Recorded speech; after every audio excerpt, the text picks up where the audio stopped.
jangan lupa subscribe. Assalamualaikum warahmatullahi wabarakatuh. Selamat malam buat kalian yang melihat atau mendengarkan video di channel ini. Seperti biasa, saya di sini akan menceritakan hal seram dan misteri. Dan untuk cerita malam hari ini, tersesat di kuburan keramat. Perkenalkan, namaku Wawan Gusmawan, asal Ciamis, Jawa Barat. Aku ingin bercerita tentang pengalaman aneh yang aku alami, yaitu tersesat di kuburan keramat. Cerita ini berawal saat aku pulang bertandang dari rumah temanku dan terpaksa harus melewati sebuah komplek kuburan keramat. Hari itu aku berkunjung ke rumah temanku untuk sekedar silaturahmi. Awalnya, aku ingin menginap di rumah temanku itu. Namun karena besok paginya aku harus mengantar ibu ke kota, maka aku harus pulang ke rumah. Setelah pamitan pulang dengan keluarga temanku itu, aku segera tancap gas menuju ke rumah. Awalnya semua tampak seperti biasa. Namun saat aku melewati jalan yang biasa aku lewati, ternyata jalan itu ditutup sementara karena ada acara. Mau tidak mau, aku harus melewati kuburan keramat di daerah itu. Waduh, harus lewat kuburan itu, gumamku dengan gusar dalam hati. Dengan perasaan ragu dan takut, aku memutar motorku dan melaju masuk menuju komplek kuburan keramat itu. Dengan siaga, aku melaju melewat jalan setapak antara kuburan-kuburan. Aku tidak tahu pasti berapa luasnya, namun katanya area pemakaman itu tidak begitu luas, mungkin sekitar 1 menit dari satu pintu ke pintu lainnya. Namun aku merasa telah 5 menit berjalan, belum juga melihat pintu keluar makam.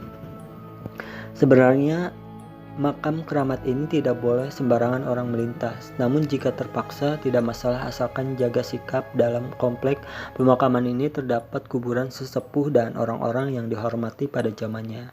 Aku selalu berkata, "Permisi, kula nuwun," saat melintas agar aman sampai tujuan. Aku merasa gelisah karena sudah lebih dari 10 menit aku belum keluar dari pemakaman itu.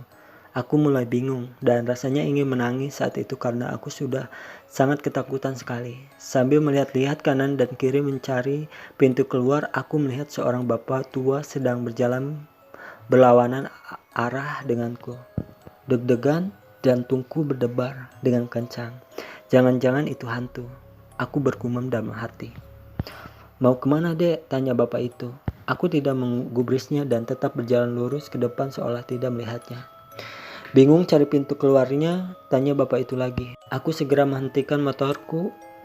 Sepertinya bapak itu manusia. Dari cara bicaranya tidak terlihat menyeramkan, kataku dalam hati. Bapak itu menghampiriku bertanya, "Mau bapak bantu tunjukkan jalan keluarnya?" "Iya pak, tolong bantu saya.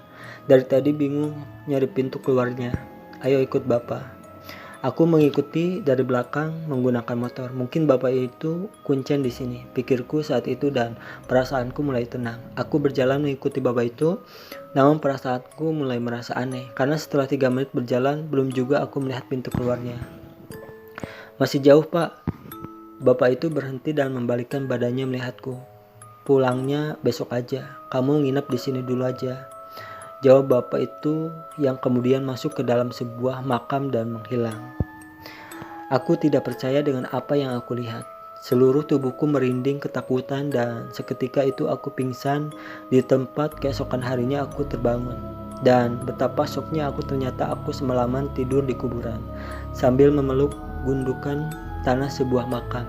Aku segera berdiri dan menyalakan motorku yang tergeletak di sampingku. Kemudian langsung tancap gas. Setelah sampai di rumah, aku menceritakan semuanya kepada keluargaku dan mereka cuma tertawa mendengarkanku.